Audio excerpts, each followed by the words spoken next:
We face many situations. I face many situations in my life.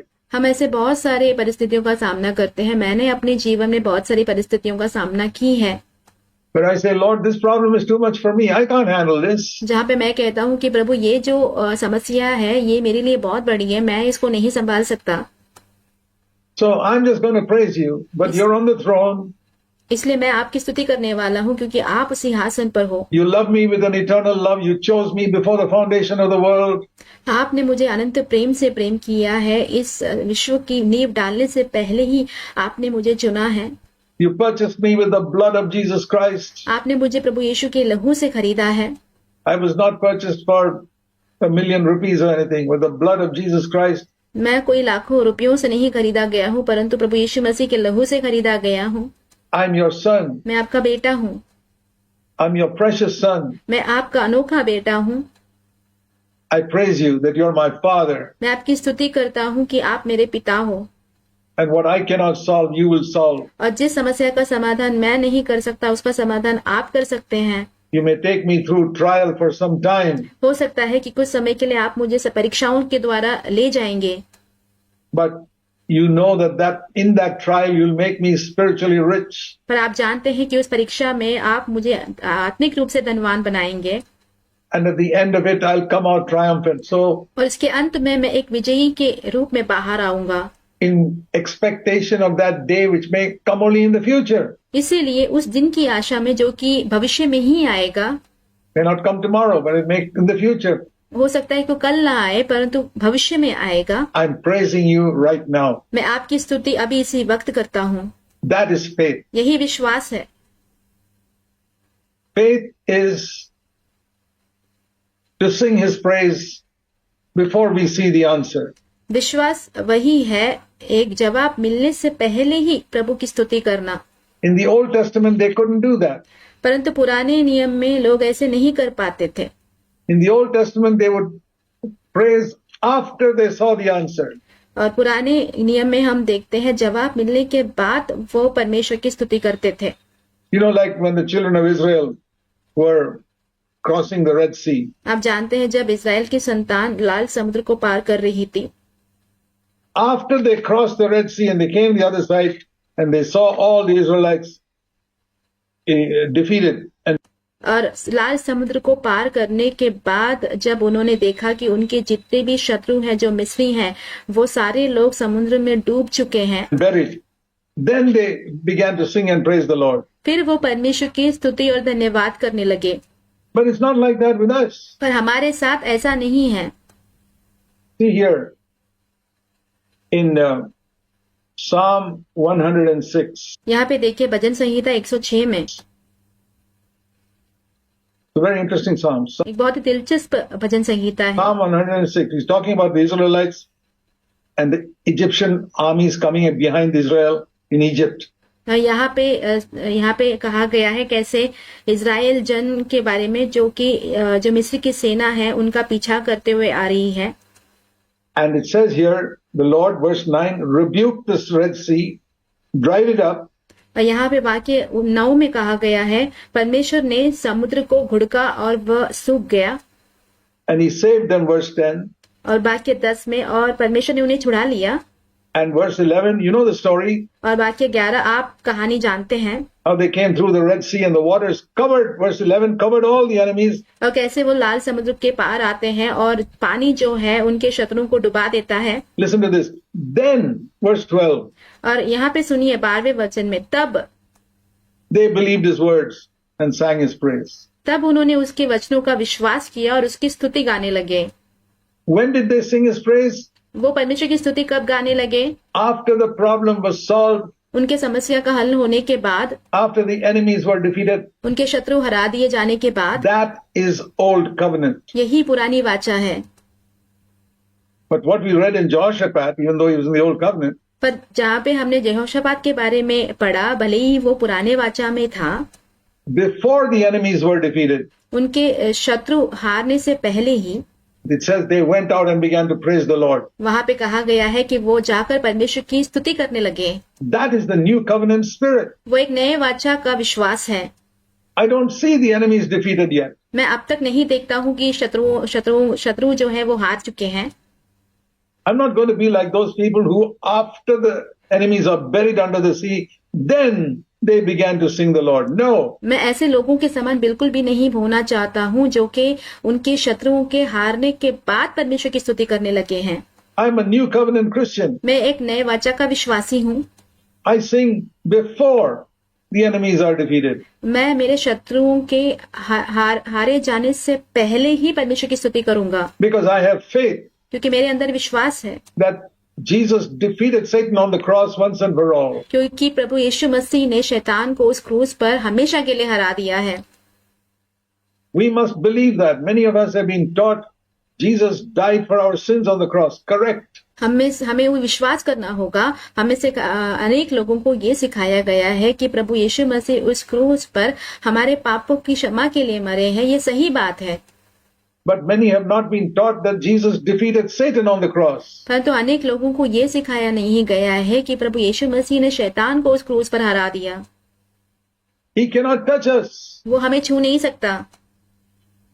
Why then does God allow trials to come into our life to make फिर परमेश्वर हमारे जीवन में परीक्षाओं को आने की अनुमति क्यों देता है? us strong? हमें बलवंत बनाने के लिए। Haven't you seen these advertisements of gymnasiums? क्या आपने व्यायामशाला के जो विज्ञापन है वो नहीं देखे?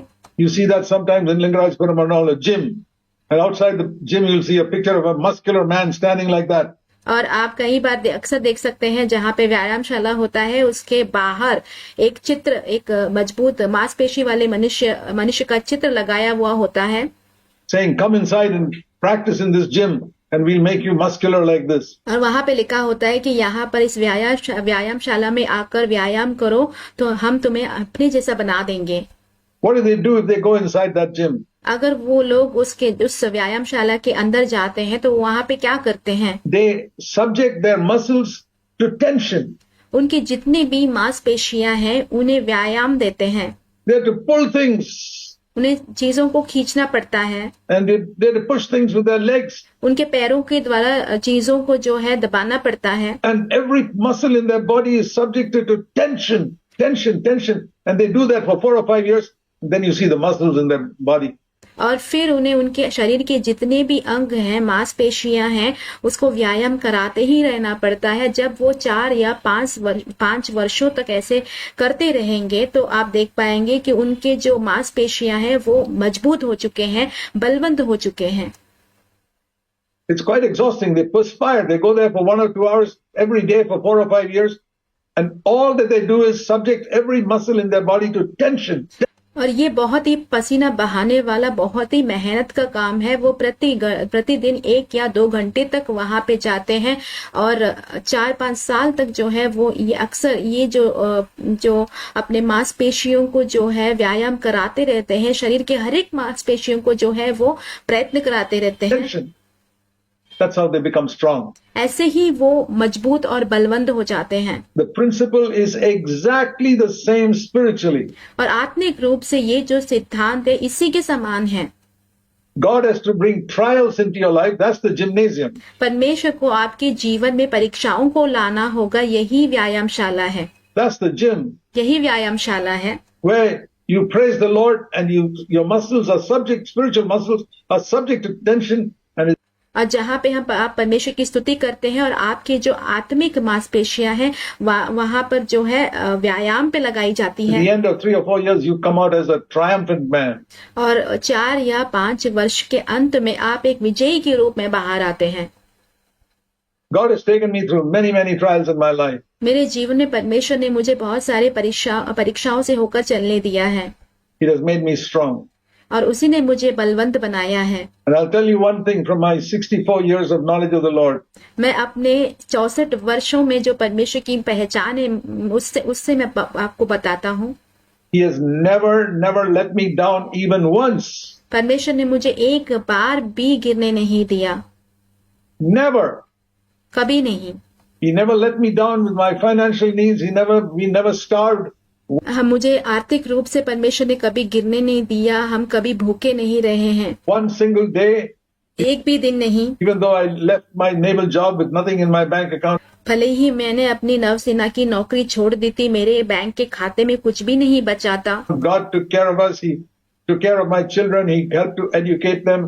परमेश्वर ने हमारा ख्याल रखा, मेरे बच्चों का ख्याल रखा, हमारी सहायता की कि उनकी पढ़ाई लिखाई अच्छे से कर पाए। We never asked anybody for money. We never trusted in any man for anything. हमने किसी से पैसे मांगे नहीं, हम किसी मनुष्य पर कभी हमने भरोसा नहीं किया। A Father in heaven एक जो स्वर्गीय पिता जो है, cared for us. I say that for your encouragement, my brothers and sisters. परमेश्वर ने हमारा ध्यान रखा और मेरे प्रिय भाइयों बहनों, मैं आपको प्रोत्साहित करने के लिए ये कह रहा हूँ। Some of you may be going through struggles and difficulties with your आप में से कुछ लोग जो है परेशानियों से, संघर्षों से जा रहे होंगे। children, or your financial problems, आपके बच्चों के साथ कुछ परेशानी होगी, या तो फिर आपकी आर्थिक समस्या हो सकती है। problem in the office, maybe in your house or your family. आपके दफ्तर में कोई परेशानी हो सकती है, आपके घर में कोई परेशानी हो सकती है, परिवार में कुछ परेशानी हो सकती है। Troubles from different people. I want to tell you in Jesus' name. और अलग अलग लोगों से कुछ भी परेशानी आपको हो रही है, मैं प्रभु यीशु मसीह के नाम से आपसे कहना चाहता हूँ, Learn to thank the Lord before you see your problems solved. आपके जितनी भी समस्या है उसका हल निकलने से पहले ही परमेश्वर को धन्यवाद देना सीखिए। Before you get the answer, आपको जवाब मिलने से पहले ही learn to thank the Lord, परमेश्वर को धन्यवाद देना सीखिए, because that is an act of faith. क्योंकि ये जो क्रिया है वो विश्वास की क्रिया है। It's saying, my Father in heaven cares for me. ये वो कहना है कि मेरा जो स्वर्गीय पिता है वो मेरा ध्यान रखता है। I haven't seen the answer yet. I don't know when the answer will come. मैंने अब तक जवाब नहीं देखा है, मुझे नहीं पता है कि जवाब कब आएगा, But I'm going to thank the Lord for what? पर मैं परमेश्वर को धन्यवाद दूंगा किस चीज के लिए? The answer has not come, but I thank the Lord that I've got a loving Father in heaven. मेरा जवाब अब तक आया नहीं है, फिर भी मैं अपने परमेश्वर का धन्यवाद करूंगा क्योंकि वो मेरा प्रेमी स्वर्गीय पिता है who cares for me. जो मेरा ध्यान रखता है। And he knows exactly what I'm going through right now. और वो जानता है कि सचमुच किस परिस्थितियों से होकर मैं अब गुजर रहा हूँ। So I don't know what you're going through, my brothers, sisters. मैं नहीं जानता कि मेरे प्रिय भाई बहनों आप किस चीजों के द्वारा गुजर रहे हैं, But I want to tell you, God knows it. पर मैं आपको कहना चाहता हूँ कि परमेश्वर जानते हैं। Learn to thank him. परमेश्वर को धन्यवाद देना सीखें।